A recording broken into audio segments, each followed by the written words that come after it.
Hello, എല്ലാവർക്കും സുഖമല്ലേ? ഇന്നേ ഞാൻ എങ്ങനെയാണ് മട്ടൻ കറി ഉണ്ടാക്കുന്നതെന്ന് കാണിച്ചു തരാം കേട്ടോ. ഞാൻ മട്ടൻ കറി ഉണ്ടാക്കുന്നത് എനിക്ക് ഏറ്റവും ഇഷ്ടം കുക്ക് ചെയ്യാൻ മട്ടൻ കറിയാണ്. എന്താണെന്ന് വെച്ചാൽ അത് മട്ടൻ പല ടേസ്റ്റിൽ അല്ലെങ്കിൽ പല വെറൈറ്റീസിൽ ഉണ്ടാക്കാൻ പറ്റുമെന്ന് എനിക്ക് ഫീൽ ചെയ്തിട്ടുണ്ട്. ഞാൻ അങ്ങനെ കുറച്ച് കുറച്ചെടുത്ത് എന്തെങ്കിലുമൊക്കെ മോഡലിൽ മട്ടൻ ചെയ്യാറുണ്ട്. പക്ഷേ വേറെ പ്രധാനപ്പെട്ട കാര്യം എന്താ വെച്ചാൽ ഞങ്ങൾ മട്ടൻ വാങ്ങാറേ ഇല്ല. എപ്പോഴെങ്കിലും മീൻസ് എത്രയോ മാസങ്ങൾ കഴിഞ്ഞിട്ടാണ് ഇപ്പോൾ വാങ്ങുന്നത് തന്നെ. എനിക്ക് നല്ല ഇഷ്ടമാണ്, കഴിക്കാനും ഇഷ്ടമാണ്, ഉണ്ടാക്കാനും ഇഷ്ടമാണ്. പക്ഷേ ഞങ്ങൾ വാങ്ങാറില്ല. ഒന്നാമത് എന്താണെന്ന് വെച്ചാൽ ഹസ്ബൻഡിനോട് മട്ടനോട് വലിയൊരു താല്പര്യമില്ല. അപ്പോൾ എൻ്റെ താല്പര്യം മാത്രം നോക്കി വാങ്ങിയിട്ട് ഒരു കാര്യമില്ല. കാരണം എന്താ വെച്ചാൽ ഞാനൊരു ഫുഡിയല്ല, കുറച്ച് കഴിച്ചെങ്കിലായി ബാക്കി അവർ തന്നെ കഴിക്കേണ്ടി വരും. അതുകൊണ്ട് തന്നെ ഞാനും പറയാറില്ല, നിർബന്ധിക്കാറില്ല, അങ്ങനെ വാങ്ങാറുമില്ല. ഇപ്പോൾ കുറേ കാലം കഴിഞ്ഞപ്പോൾ ഉണ്ടാക്കാനും കഴിക്കാനും ഒരാഗ്രഹം തോന്നി വാങ്ങിയതാണ്. അപ്പോൾ വാങ്ങി നോക്കിയപ്പോൾ അതിനകത്ത് മുഴുവനും രോമമായിരുന്നു. അപ്പോൾ അത് ക്ലീൻ ചെയ്യാൻ കുറച്ച് പാടാണ്. അപ്പോൾ ഞാൻ മോനെ കൊണ്ടും കൂടെ അത് കുറച്ച് സഹായിച്ച് ക്ലീൻ ചെയ്യിപ്പിച്ചു. മോനാണ് കുറേ അതിനകത്ത് നിന്ന് രോമം എടുത്തു തന്നത്. അപ്പോൾ മോൾക്കൊരാഗ്രഹം അമ്മേനെ സഹായിക്കണം എന്ന്. അപ്പോൾ ഞാൻ പറയുന്ന കുറച്ച് ഉള്ളി നന്നാക്കിക്കോളി രണ്ടാളും കൂടെ ഇരുന്നിട്ട് എന്ന് പറഞ്ഞിട്ട് അവരതും ചെയ്തു തന്നു കേട്ടോ. അപ്പോൾ ആ സമയം കൊണ്ട് അങ്ങനത്തെ ക്ലീനിങ്ങും ഉള്ളി അരിയലും ഒക്കെ കഴിഞ്ഞു. ഇനി അടുത്തതായി നമുക്ക് മട്ടൻ കുക്കറിൽ വേവിക്കാം. ഇപ്പോൾ ഞാൻ ചെയ്യുന്നത് മട്ടൻ തനിയെ വേവിച്ചിട്ട് ഫ്രൈ ചെയ്തെടുക്കാനുള്ള പരിപാടിയാണ്. പക്ഷേ ഞാൻ അടുത്ത തവണ ചെയ്യുമ്പോൾ ഇങ്ങനെയായിരിക്കില്ല ചെയ്യുക. ഞാൻ പറഞ്ഞല്ലോ, നേരത്തെ പറഞ്ഞല്ലോ, പല രീതിയിലാണ് ഞാൻ മട്ടൻ ചെയ്യാറ്. ഇന്ന് എനിക്ക് ഒന്നാമത് സമയമില്ല, ഉച്ചയാവാറായി. അപ്പോൾ അതുകൊണ്ട് തന്നെ എളുപ്പത്തിൽ എങ്ങനെ മട്ടൻ കുക്ക് ചെയ്യുക, എല്ലാവരും സാധാരണ ചെയ്യുന്ന രീതി അങ്ങനെയാണ് ഇപ്പോൾ ഞാൻ ചെയ്യാൻ പോകുന്നത്. അപ്പോൾ ഞാൻ അതിന് വേണ്ടിയിട്ട് മട്ടൻ ജസ്റ്റ് ആദ്യം ഒന്ന് വേവിക്കാമെന്ന് കരുതി. അപ്പോൾ മഞ്ഞൾപ്പൊടി, മല്ലിപ്പൊടി, മുളക് പൊടി, അതുപോലെ കുറച്ച് ഗരം മസാല ഇതൊക്കെ ചേർത്ത് നല്ല രീതിയിൽ കുഴച്ചിട്ട് അതൊന്ന് കുക്കറിൽ 4 വിസിൽ വെക്കാമെന്ന് വിചാരിച്ചിട്ടാണ് ഞാനത് ചെയ്യുന്നത്.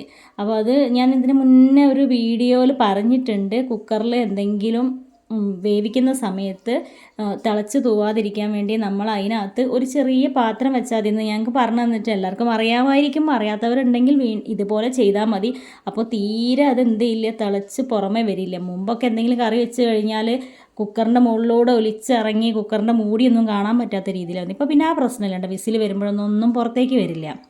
അപ്പോൾ അതവിടെ ഇരുന്ന് 4 5 വിസിൽ നോക്കാം. നമുക്ക് എത്രത്തോളം വേവുണ്ട് നമുക്കറിയില്ലല്ലോ. അതിനനുസരിച്ച് അതവിടെ ഇരുന്ന് വേവുന്ന സമയം കൊണ്ട് തന്നെ ഒരു കടായി പാൻ എടുത്തിട്ട് ഉള്ളി, ഞാൻ തക്കാളി യൂസ് ചെയ്യാറില്ല കേട്ടോ. തക്കാളി മട്ടനിൽ ചിലർ ചേർക്കും, ചിലർ ചേർക്കില്ല. രണ്ടും ഞാൻ കണ്ടിട്ടുണ്ട്. എനിക്ക് വലിയൊരു താല്പര്യം ഇല്ല, അതുകൊണ്ട് തന്നെ ഞാൻ ചേർക്കാറില്ല. സവാള, അതുപോലെ ചെറിയ ഉള്ളി, വെളുത്തുള്ളി, ഇഞ്ചി, പച്ചമുളക്, കറിവേപ്പില ഇത്രയാണ് ഞാൻ വഴറ്റാൻ ഇവിടെ യൂസ് ചെയ്തത്. ഇത് വഴറ്റുന്നതിൻ്റെ കൂടെ തന്നെ കുറച്ച് ഉപ്പിട്ട് കൊടുത്തിട്ട് വഴറ്റിയിട്ട് അതിൻ്റെ കൂടെ തന്നെ ഞാൻ അതിനകത്ത് ഓവർ മസാലകൾ ചേർത്തിട്ടില്ല. മട്ടനിൽ ചിക്കൻ എന്നാണ് പറയുന്നത്. എന്നും ചിക്കൻ വെച്ച് ചിക്കൻ്റെ ഓർമ്മയുള്ളൂ. അപ്പം മട്ടനിൽ പിടിക്കാൻ വേണ്ടി മാത്രം നോർമലായിട്ട് മാത്രമേ അതിനകത്ത് ചേർത്തിട്ടുള്ളൂ. ബാക്കിയൊന്ന് മൂപ്പായിക്കോട്ടെ എന്ന് കരുതിയിട്ട് ഈ ഉള്ളി വഴറ്റുന്നതിലാണ് ഞാൻ ചേർക്കാൻ ഉദ്ദേശിക്കുന്നത്. നിങ്ങളൊക്കെ ചിലപ്പോൾ തക്കാളി ചേർക്കുന്നവരും ഉണ്ടായിരിക്കും അല്ലേ.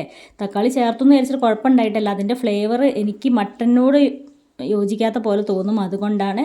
അപ്പോൾ ഇതിനകത്ത് ഞാൻ അതിലിട്ട് അതേ പൊടികൾ തന്നെയാണ് ഇട്ടത്. അതിനകത്ത് പകുതി ഇട്ട് അതിൻ്റെ ബാക്കി ഇതിലിട്ടു എന്ന് മാത്രമേ ഉള്ളൂ. മല്ലിപ്പൊടി, മഞ്ഞൾപ്പൊടി, മുളക് പൊടി, ഉപ്പ്, അതുപോലെ ഞാൻ കുറച്ച് ഗരം മസാലയും കൂടെ ആഡ് ചെയ്തിട്ടുണ്ട്. മട്ടൻ കറിയൊക്കെ ആകുമ്പോൾ ഫ്ലേവർ കുറച്ച് മുന്നിൽ നിൽക്കണമല്ലോ, അപ്പോഴല്ലേ അതിൻ്റെ ഒരു ടേസ്റ്റ്. അപ്പോൾ അതും കൂടെ ആഡ് ചെയ്തിട്ടുണ്ട്. അപ്പോഴേക്കും ഇതാ കുക്കർ കണ്ടാവും വെന്ത് കഴിഞ്ഞിട്ടുണ്ട്. അതിൻ്റെ പുറത്തൊക്കെ കണ്ടോ തീരെ അതിൽ തിളച്ച് തൂവിയിട്ടില്ല. കാരണം നമ്മൾ ഈ പാത്രം വെച്ചതുകൊണ്ട്.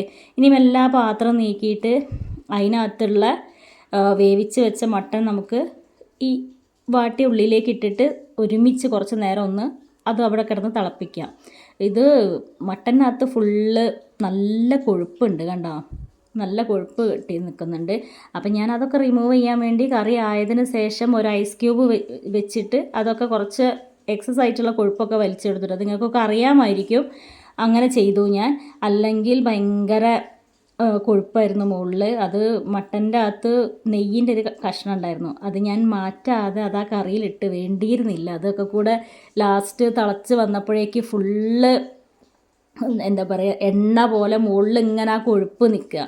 അപ്പോൾ അതെനിക്ക് എന്തോ വലിയൊരു താല്പര്യം തോന്നിയില്ല. അപ്പോൾ ഞാനൊരു ഐസ് ക്യൂബ് വെച്ചിട്ട് മുക്കിയെടുത്ത് അതിനകത്തുള്ള എക്സ്ട്രാ വന്ന എണ്ണയൊക്കെ ഞാൻ കളയുക ചെയ്തത്. അതിൻ്റെ ആവശ്യമില്ല, താല്പര്യമുള്ളവർക്ക് അങ്ങനെ കഴിക്കുക. എനിക്കെന്തോ അതൊരു താല്പര്യം തോന്നിയില്ല, കാരണം അത്രയും എണ്ണ വേണം തോന്നിയില്ല. അപ്പോൾ അതിനകത്ത് ഒരു നെയ്ക്കട്ട ഒഴിവാക്കിയാൽ മതിയായിരുന്നു. അപ്പോൾ അപ്പോൾ ഇതിന് അതിൻ്റെ കൂടെ ഇനിയൊരു വറവും കൂടെ ഇട്ട് കഴിഞ്ഞാൽ അത് ഓവർ എണ്ണയാവും എന്ന് എനിക്ക് തോന്നി. പക്ഷെ ആ ഉള്ളി വറുത്തിട്ട് അതിനകത്ത് ഇടുമ്പോൾ ഉള്ളൊരു ടേസ്റ്റ് വേറെ തന്നെയാണ്. അപ്പം ഞാൻ വെളിച്ചെണ്ണ ഒഴിച്ചു എന്ന് പറയാൻ പറ്റില്ല, ജസ്റ്റ് ഒരു തുള്ളി ചട്ടിയിൽ ഒഴിച്ചിട്ട് ആ ചെറിയ ഉള്ളി ഒന്ന് വഴറ്റിയെടുത്തിട്ടൊന്ന് കരിയിപ്പിച്ച് കറിയിലേക്ക് ചേർത്തു. അപ്പോഴാണ് എനിക്ക് അതിൻ്റെ ഒരു പൂർണ്ണത വരുള്ളൂ. അപ്പോൾ ഇതാ നാടൻ സ്റ്റൈലിലുള്ള എൻ്റെ കറി റെഡിയായി. അപ്പോൾ ഇതാണ് ഞാൻ ഈസി ആയിട്ട് ഉണ്ടാക്കുന്ന മട്ടൻ കറി. അപ്പോൾ എല്ലാവർക്കും ഇഷ്ടമായെങ്കിൽ ലൈക്ക് ചെയ്യണേ. Okay, thank